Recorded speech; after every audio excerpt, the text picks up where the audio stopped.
Hello everyone, कैसे हैं आप सभी। आई एम श्योर कि आप सभी ठीक होंगे। तो चलिए हम आज का वीडियो स्टार्ट करते हैं।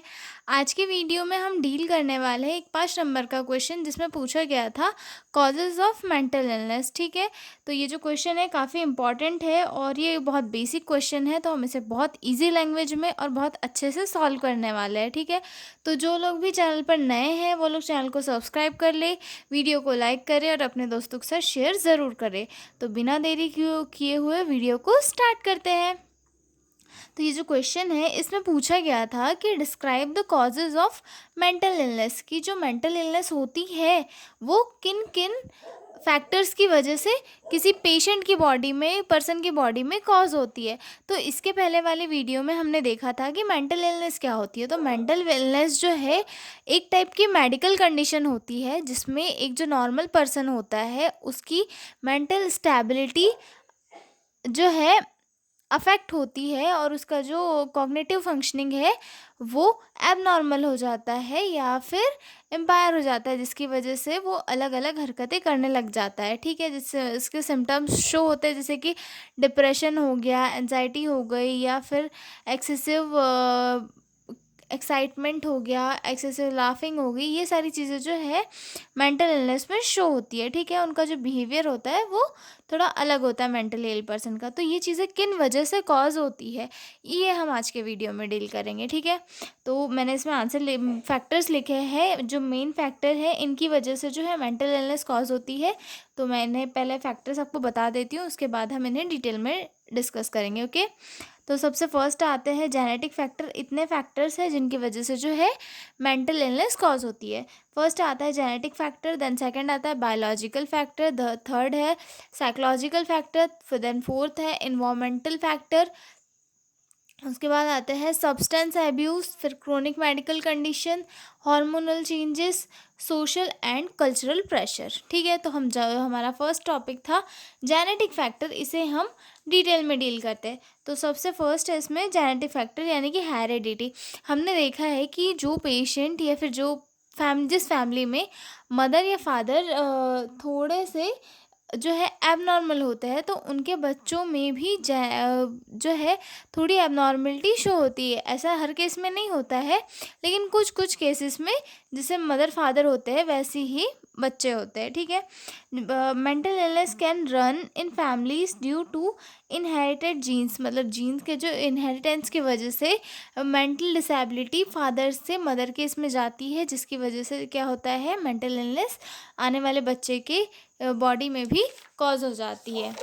ठीक है, उसके बाद अगला है for example a parent has depression और schizophrenia, the risk is higher for children. मतलब फॉर एग्जांपल के लिए अगर हम देखें कि अगर किसी पेरेंट्स को डिप्रेशन है या स्कीज़ोफ्रेनिया है तो उसके बच्चे में ये डिसीज़ होने के ये डिसऑर्डर्स होने के चांसेस जो है ज़्यादा रहते हैं। ठीक है, it doesn't guarantee the illness but it increase the chances. मतलब ये गारंटी नहीं है कि हर किसी बच्चे में होगा ही अगर उनके फादर मदर को है, लेकिन चांसेस जो है ज़्यादा रहते हैं कि अगर मदर फादर को है तो वो जो पेरेंट्स हैं उन्हें भी होगा। ठीक है, सेकंड देखते हैं बायोलॉजिकल फैक्टर्स। बायोलॉजिकल फैक्टर्स में imbalance in brain chemical neurotransmitter like serotonin dopamine causes mental disorder. मतलब जो हमारे बॉडी में जो न्यूरोट्रांसमीटर्स होते हैं, जो हमारे न्यूरॉन्स के अंदर प्रेजेंट होते हैं, मतलब ये एक टाइप के केमिकल होते हैं जो इन्फॉर्मेशन को एक जगह से दूसरी जगह पे जो है सप्लाई करते हैं न्यूरॉन्स। तो उसमें जो न्यूरोट्रांसमीटर्स होते हैं, तो न्यूरोट्रांसमीटर में इम्बैलेंस की वजह से भी जो है मेंटल डिसेबिलिटीज़ कॉज होती है। न्यूरोट्रांसमीटर मेनली कौन कौन से, सेरोटोनिन और डोपामाइन। ठीक है, उसके बाद ब्रेन इंजरीज, इन्फेक्शंस और structural changes in the brain can also lead to mental illness. जैसे कि ब्रेन इंजरीज या फिर कोई इन्फेक्शन हो गया अगर किसी पर्सन को, या फिर ब्रेन के स्ट्रक्चर में कोई चेंजेस आते हैं तो उस वजह से भी मेंटल इलनेस जो है किसी भी पेशेंट को कॉज हो सकती है। ठीक है, उसके बाद अगला देखते हैं थर्ड पॉइंट,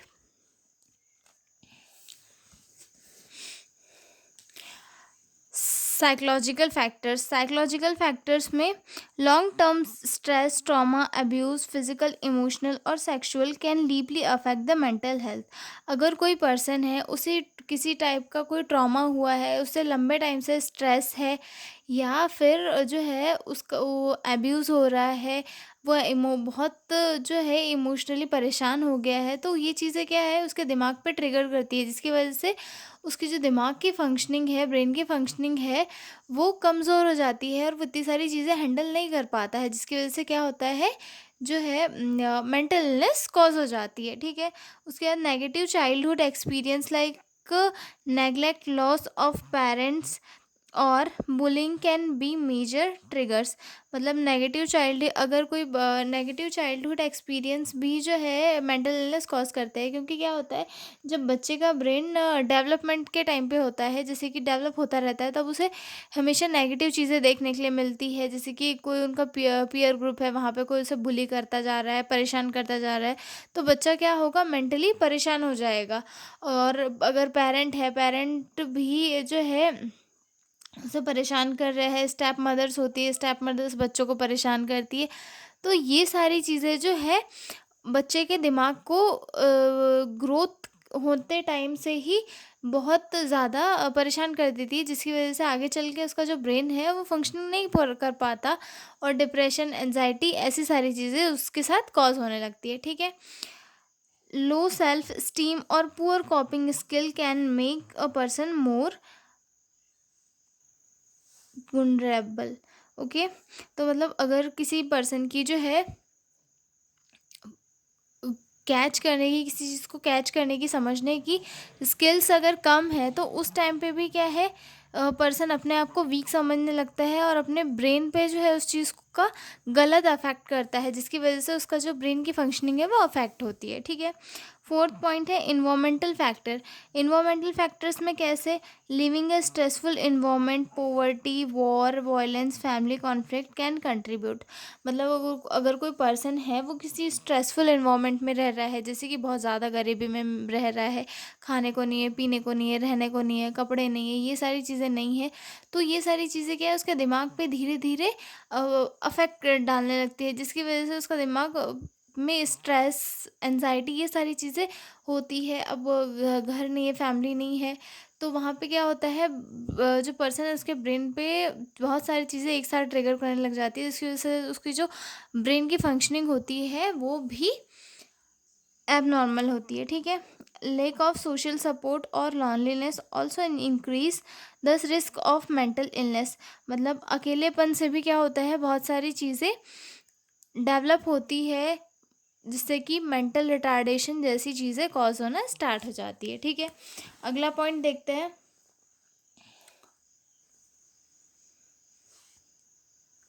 सब्सटेंस अब्यूज़ में क्या आएगा, यूज़ ऑफ अल्कोहल, ड्रग्स और other harmful substances can trigger और वर्सन मेंटल इलनेस।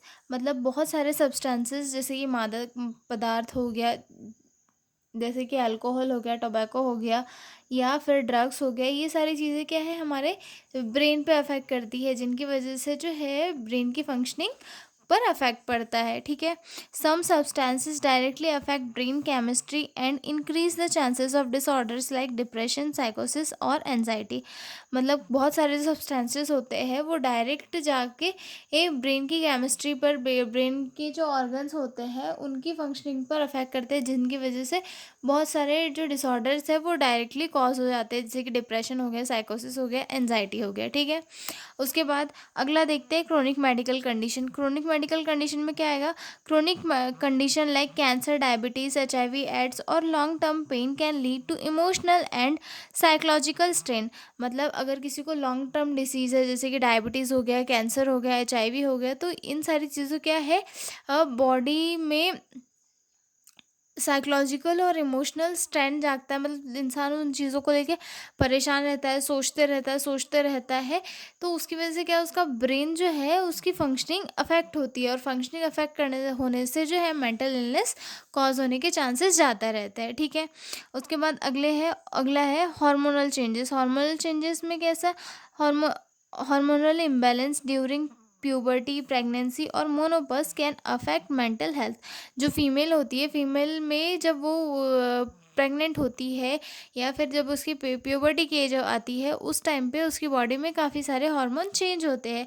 और ये चेंज अगर एक्सट्रीम हो जाए तो उस टाइम पे क्या होता है, उसकी बॉडी का में जो ब्रेन का एक बैलेंस है वो डिसबैलेंस हो जाता है। जब कोई फीमेल प्रेग्नेंट होती है तो उसकी बॉडी में बच्चे को वो कैरी करने के लिए एस्ट्रोजन, प्रोजेस्टेरोन, इनका जो लेवल है वो अप एंड डाउन होता है। मतलब चीज़ें जो है बहुत सारी एक साथ कॉज होती है, जिसकी वजह से क्या है, बॉडी इतनी सारी चीज़ें एक साथ हैंडल नहीं कर पाती और ब्रेन की फंक्शनिंग पे अफेक्ट पड़ता है। ठीक है, postpartum depression is one example of a hormone related mental illness. मतलब जो पोस्टपार्टम डिप्रेशन होता है वो एक बहुत बड़ा एग्जाम्पल है मेंटल इलनेस का रिलेटेड टू प्रेगनेंसी। ठीक है, उसके बाद सोशल एंड कल्चरल प्रेशर से कैसे हो सकता है?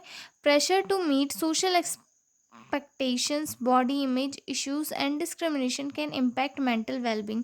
अब सोशल डिस्क्रिमिनेशन से भी क्या है, वह जो मेंटल स्टेबिलिटी है वो वीक हो जाती है। क्यों? क्योंकि वहाँ पे अपना हर कोई पर्सन अपनी जो एक इमेज है वो सोसाइटी में एक लेवल की चाहता है, लेकिन डिस्क्रिमिनेशन की वजह से उसे पीछे धकेल दिया जाता है। तो वहाँ पे जो है उसके ब्रेन पे काफ़ी ज़्यादा इम्पैक्ट पड़ता है और इंसान जो ब्रेन है वो स्ट्रेस में जाता है। ठीक है, stigma related to race, gender और religion can lead to stress and mental health issues। मतलब जेंडर, रेस या फिर रिलीजन के कारण जो है सोसाइटी में काफ़ी सारे लेवल्स बने हुए हैं जिनके अकॉर्डिंग लोगों को रिस्पेक्ट मिलती है और उन्हीं के अकॉर्डिंग लोगों को अपने अपने इसके लिए जाना जाता है। अगर कोई कम इसका वाला है तो उसे कम रिस्पेक्ट दी जाती है। तो ये सारी चीज़ें जो है हर किसी पर्सन के दिमाग पे डायरेक्ट अफेक्ट करती है। तो सबसे अगर इसके कंक्लूज़न में अगर हम एक मेन रीज़न देखें कि किसी भी पर्सन को जो है मेंटल इलनेस क्यों क्यों होती है, तो एक मेन रीज़न यही है कि चीज़ों के कारण किसी पर्सन के माइंड में स्ट्रेस ज़्यादा हो जाता है, तो उस दौरान ब्रेन की फंक्शनिंग अफेक्ट होती है और अफेक्ट होने से मेंटल इलनेस कॉज हो जाती है। ठीक है, आई एम श्योर आपको कॉजेज समझ में आए होंगे। ठीक है, अब हम मिलेंगे अगले वीडियो में एक नए क्वेश्चंस के साथ। तब तक के लिए bye bye, stay tuned, thanks for watching.